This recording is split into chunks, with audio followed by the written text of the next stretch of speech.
Murakaza kuri Parfum Nzeyimana Media. Nkuko bisanzwe nshaka inyamakuru cyangwa kibashikiriza ibintu bishasha, ibintu bigezweho, ibintu bibafasha mu buzima bwanyu bwa misi yose. Banje gushimira abantu mwese maze kutugirira icizere mugakora subscribe, murabugisha Imana ibandanye bahezagira. Namwe mutarakora subscribe twabasaba kuyikora, mukactiva notification kugira ngo buri munsi ko turashirako video uzozuba mu wa mbere mu kuronka amakuru yuko video nshasha yabonetse. Uyu munsi rero tukaba twaguteguriye ibintu bishika kuri 11 ukwiye kubwira umwana wawe canke se wowe utarabwiwe ukwiye kumenya imbere yuko ukuza imyaka 18 bizogufasha mu buzima bwawe bwose. Abarundi nibo bayamaze ngo umwana apfa mwiterura. Bishatse gusigura yuko indero ari karahara mu ruganda ntibacura. Iyo keshi umuntu yarezwe neza avamo umuntu akomeye akagira akazoza keza bigatuma yiteza imbere akazoshika kuri byinshi yipfuza. Reka rero tutabatebeye duhere ku kintu ca mbere ukwiye kubwira umwana wawe atarakwiza imyaka 18 canke se uri kuradukurikirana wimirije ko umuvyeyi canke se uri muri ugoronganwe ukwiye kumenya kazokwigira akamaro mu buzima bwawe bikazogufasha gushika ku byo wifuza. Ikintu ca mbere ukwiye kumenya, abantu bose ntibazagukunda. Ariko ico si ikibazo gikomeye cyane, uzoharanire kurondera kubahwa aho guta umwanya uhatira abatagukunda kugukunda. Ikintu kigira kabiri, isi ntacitanga ku buntu. Uzogerageze gushiramo ingufu nyinshi zishoboka kugira urondere gushika kuco wipfuza gushikako. Ikintu kigira gatatu, uzige kubaho wenyene. Uko kubaho wenyene bizogufasha gukomera. Burya iyo uri mu bantu benshi akeshi ntumenya ingufu zawe aho zigera, kuko hari aho usanga ugendera ku by'abandi, ariko iyo uri wenyene irungu rizokwigisha ico urico, uri we nyakuri, hama bigutera intege zo gukora ubona yuko atawundi ari mu ruhande rwawe. Ikintu kigira kane ukwiye kumubwira canke se ukwiye kumenya, kubabarira ntibisigura kwibagira amakosa. Hari aho ukora kubabarira kugira uha amahoro mu mutima wawe, wirinde ishari n'inzigo biri mu bantu, ariko ntibisigura yuko uba wibagiwe ikosa uba wakorewe. Kubabarira bitanga amahoro kuruta aho kubaho ubabaza umutima wawe. Ikintu kigira gatanu, ntuzigere uha umutima wawe wose umuntu ubona yuko atizeye kuwuzigama neza cane, kuko niwamuha umutima wawe wose akeshi uzogira ibikomere mu mutima wawe kubera abantu akeshi barahemuka. Uzobe umuntu yihweza neza cane kugira ubanze umenye uwo muntu ugiye guha umutima wawe wose uko azoba ameze.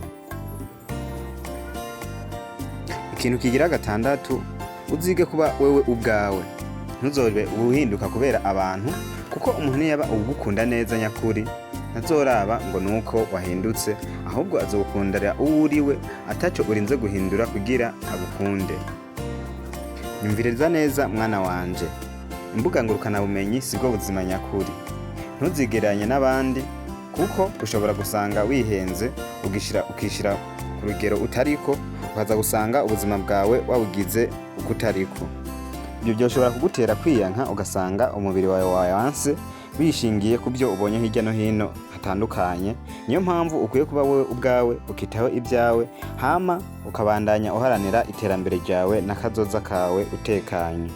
Ikintu kigira 8 ukwiye kubwira umwana wawe atarakwiza imyaka 18 canke se uri kuradukurikirana wimirije kuba ufise uwo wohanura canke se uwo uzohanura, uzomubwire kwama azigana amafaranga yiwe.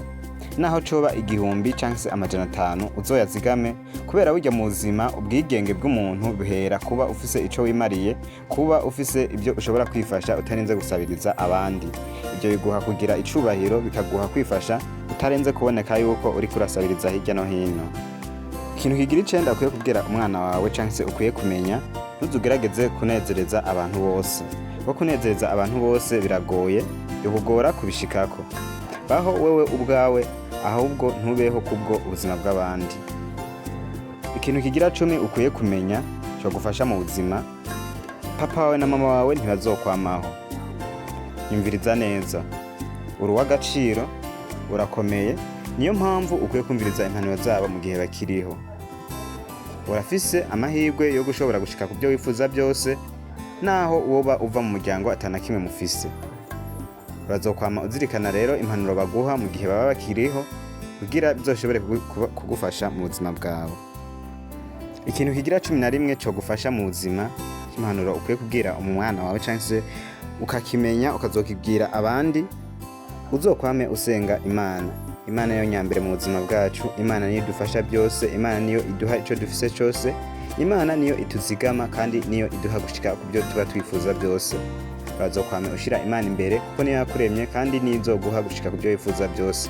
Kubera Imana idahari ngo idufashe ibyo dukora byose, nta na kimwe twoshobora. Niyo ituzigama ikaduha impemu ku buntu, ikaduha kubaho, ikaduha gutambuka, mbere tuvuze ku by'Imana hoho twavuga tukaruha.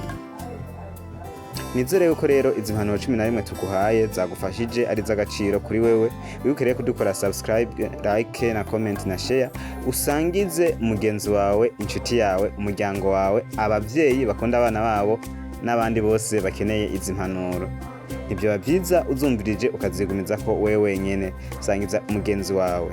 Murakoze mwese twabanye. Yari Parfait Nzeyimana. Ciao naho utaha dusubira kuzindi ngingo.